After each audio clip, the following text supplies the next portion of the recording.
Los diferentes mitos que enmarcan a Marea son producto de casi 70 años de una cultura fuertemente arraigada a los medios de comunicación.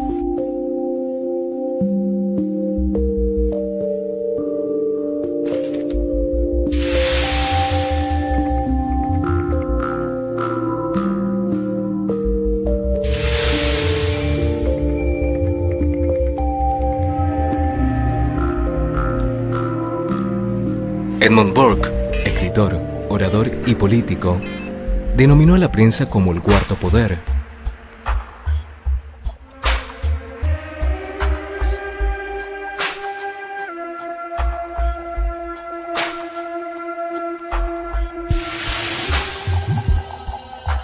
En 1937, las voces que diferían a los intereses de estos conglomerados de prensa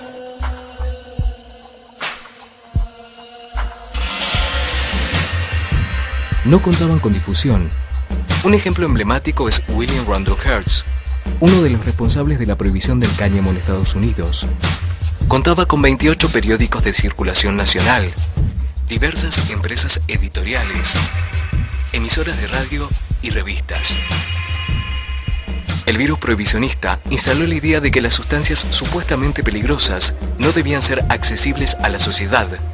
Y esta idea se transmitió generacionalmente, de manera cultural, política y social. Cuando nosotros nos encontramos con un periódico, nos encontramos con una serie de elementos que son importantes a la hora de analizar cada una de las noticias. Por ejemplo, ¿qué fuentes tiene la noticia? ¿Qué titulares tiene? ¿Qué noticia y qué información se da? ¿Es de enviados especiales o es de agencia? ¿Qué editoriales hay en los periódicos? ¿Qué artículos de opinión? Por ejemplo, digamos respecto a las agencias que, sin irme muy lejos, entre los imperios mediáticos, Harsan, Murdoch, Berlusconi, Bertelsmann, más las agencias, AP y UPI en Estados Unidos, la Reuters en Inglaterra y France Press en Francia, controlan aproximadamente entre el 80 y el 85% de las noticias que se producen en el mundo y cómo se transmiten también. Es decir, la batalla de las ideas es algo que es fundamental para la clase dominante. El poder, la propiedad de los medios de comunicación, tanto sean televisión como prensa, es fundamental. ¿Por qué? Porque a través de ello se traduce la ideología, las ideas de la gente. Piensen ustedes siempre que lo que no se publica o no se mete no existe. Por lo tanto, si yo controlo los medios de comunicación y no te doy la voz a ti, evidentemente tú no sabe nadie que existes, y como nadie sabe que existes, tus ideas no llegan, y como tus ideas no llegan, tú no estás. Las técnicas actuales permiten maximizar de alguna manera el efecto retórico de las palabras, y los gestos de los políticos multiplican su efecto y su impacto. No es que el rey le haya dicho a Chávez una vez, ¿por qué no te callas?, sino que eso lo hemos visto 300 veces repetido en televisión. Y eso es un machaqueo continuo sobre la neurona. Por lo tanto, yo estoy utilizando una maximización de lo que ha sucedido allí, ocultando evidentemente lo que estaba diciendo Chávez, que tenía toda la razón del mundo, pero daba igual, porque lo importante no es la razón. Lo importante es que el otro le mandó a callar.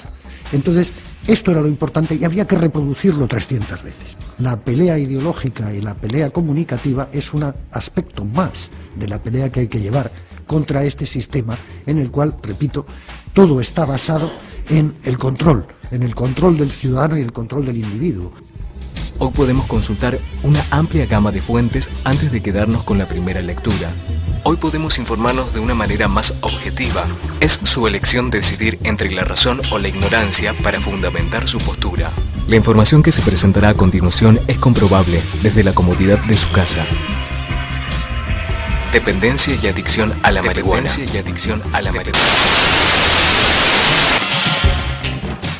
La prestigiosa revista americana In Health ha elaborado una lista en la que clasifica las drogas más y menos comunes según su potencial de adicción.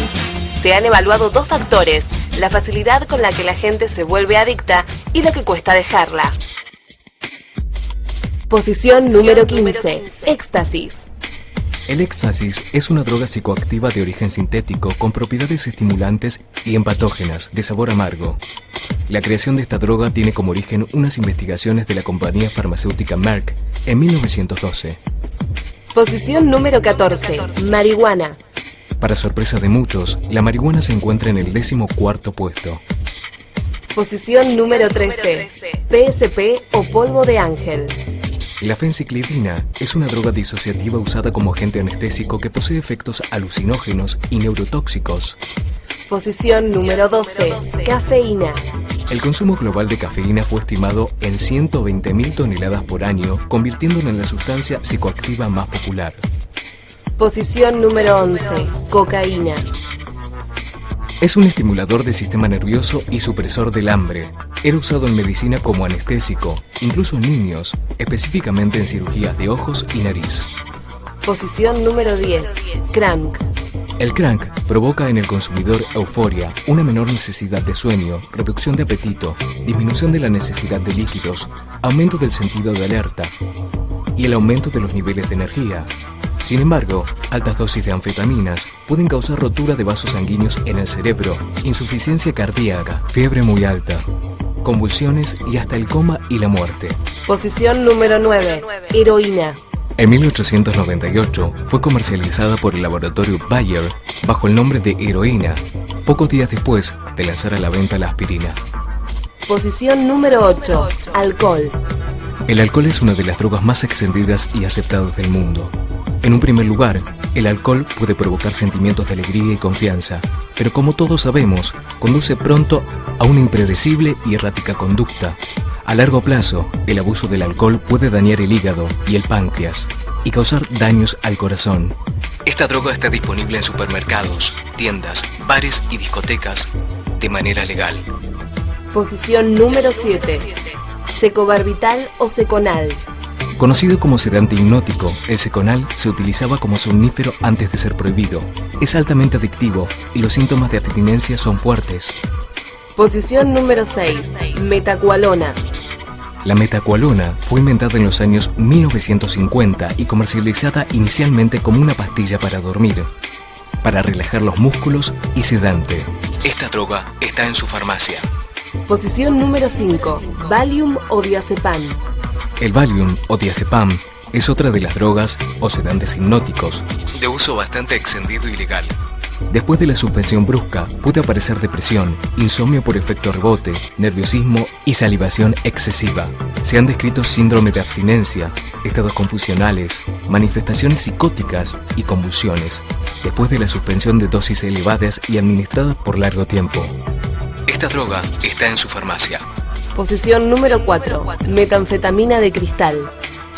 La metanfetamina de cristal crea una euforia instantánea en el consumidor, pero es sumamente adictiva.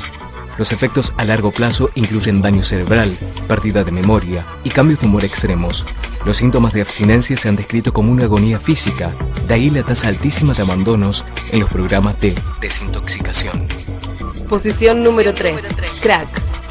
El crack es una variación de la cocaína que surgió en la década de los 80.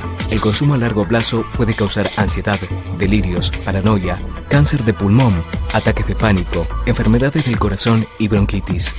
Posición número 2. Metanfetamina de hielo o vidrio. Es una metanfetamina en forma cristalina que se fuma en lugar de inyectarse. Sus efectos y graves síntomas de abstinencia son similares a los de las metanfetaminas que se inyectan. Posición número 1. Nicotina. El número 1 de la lista lo ocupa la nicotina, la droga más adictiva que existe. Actualmente, la mayoría de los cigarrillos en el mercado mundial contienen entre 1 y 2 miligramos o más de nicotina. Los fabricantes de cigarrillos saben desde hace tiempo que la adicción a la nicotina les ayuda a vender sus productos. Los cigarrillos de hoy en día liberan más nicotina y en forma más rápida que antes.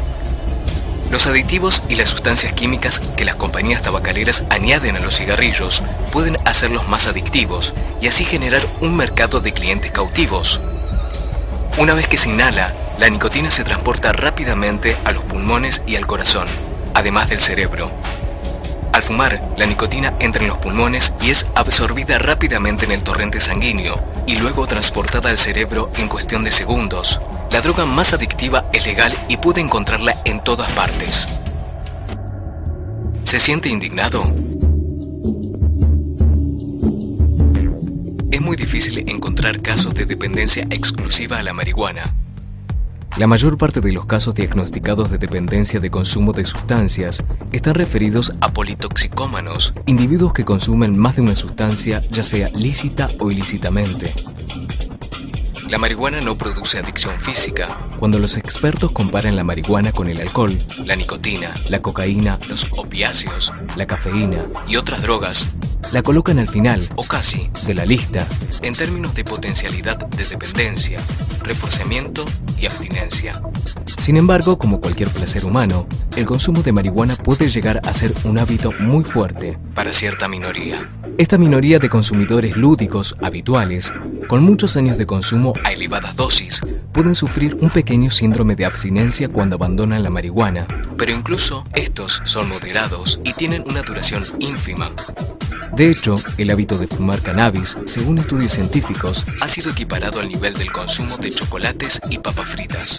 Sin embargo, medios afines a las corrientes prohibicionistas siguen publicando informes sobre la adicción a esta planta y propiciando una asociación negativa por omisión de información, demonización, oscurecimiento, presuposición, uso de falacias, mentiras, generalización o analogías. ¿Crees que no es muy malo fumar porros? ¿Qué va? ¿Y fumar tabaco? Más.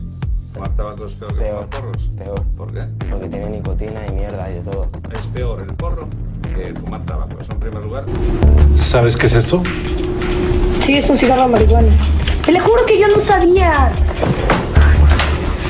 ¿Qué?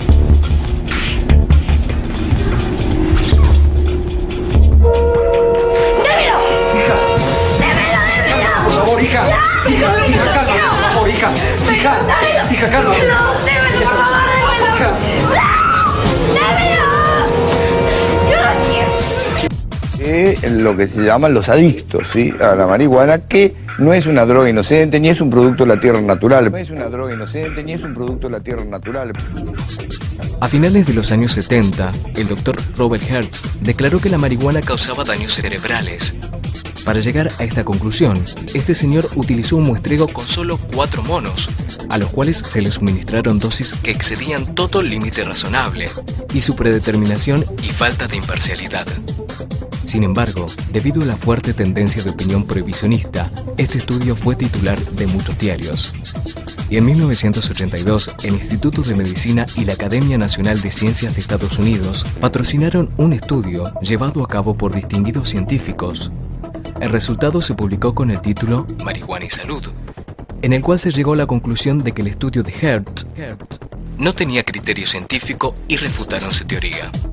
Dato aparte, en 1979, Robert Hertz decidió probar si la estimulación mediante shocks eléctricos en el cerebro de un homosexual, en la región septum, podría transformarlo en heterosexual. Cuando nosotros nos encontramos con un periódico, nos encontramos con una serie de elementos que son importantes a la hora de analizar cada una de las noticias. Por ejemplo, ¿qué fuentes tiene la noticia? ¿Qué titulares tiene? ¿Qué noticia y qué información se da? ¿Es de enviados especiales o es de agencia? ¿Qué editoriales hay en los periódicos? En 1937, las voces que diferían a los intereses de estos conglomerados de prensa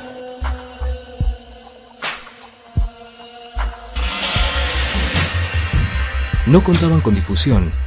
Un ejemplo emblemático es William Randolph Hearst, uno de los responsables de la prohibición del cáñamo en Estados Unidos. Los diferentes mitos que enmarcan a Marea son producto de casi 70 años de una cultura fuertemente arraigada a los medios de comunicación.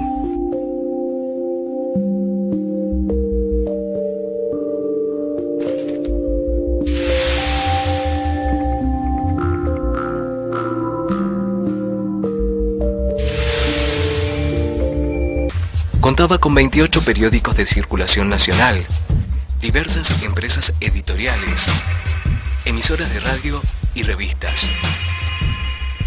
El virus prohibicionista instaló la idea de que las sustancias supuestamente peligrosas no debían ser accesibles a la sociedad.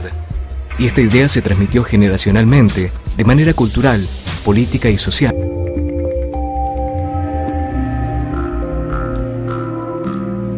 Edmund Burke, escritor, orador y político, denominó a la prensa como el cuarto poder.